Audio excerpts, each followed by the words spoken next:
তৈরির কাজ থেকে শুরু করে মেলার আয়োজন সবই এখন তুঙ্গে। কারণ নবরাত্রি উৎসব এলো বলে কথা, যে ভাবা যায় 30 ফুট দৈর্ঘ্যের একটি দুর্গমূর্তি নিয়ে প্রথমবার হলদিয়ার বুকে হতে চলেছে নবরাত্রি উৎসব। আমি তো এর আগেও আপনাদেরকে ইনফর্ম করেছি, বাট এবারেও জানিয়ে রাখি, টানা 12 দিন ধরে হতে চলেছে নবরাত্রি উৎসব এবং তার সঙ্গে রয়েছে মেলা, নাচ, গান, বিভিন্ন সাংগীতিক অনুষ্ঠান, এছাড়া আরও কত কি। আর মাত্র কয়েকটা দিনেরই অপেক্ষা। আজ 15 তারিখ, আগামী 18ই মার্চ কিন্তু এই ময়দানে হতে চলেছে আমার আপনার সবার প্রিয় অনুষ্ঠান নবরাত্রি উৎসব।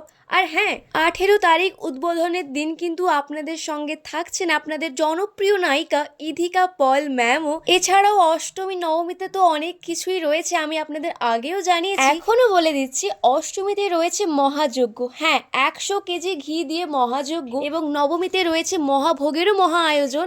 আর প্রত্যেকটি দিন থাকছে কিন্তু বিভিন্ন সঙ্গীত শিল্পীদের নিয়ে অনুষ্ঠান, তো আপনারা কিন্তু একদম মিস করবেনই না। রাজীব ওয়েলফেয়ার ফাউন্ডেশনের সমস্ত কমিটি মেম্বারদেরকে জানাই অসংখ্য অসংখ্য ধন্যবাদ এত সুন্দর একটি অনুষ্ঠান উপহার দেওয়ার জন্য সমস্ত হলদিয়াবাসীকে। আর হ্যাঁ, স্থান ভুললে কিন্তু একদম চলবেই না। বাবাজি বাসা সিপেট কলেজের একদম পার্শ্ববর্তী ময়দানে হতে চলেছে আমার আপনার সকলের প্রিয় উৎসব নবরাত্রি উৎসব। আমি তো থাকছি, আপনারা থাকছেন তো?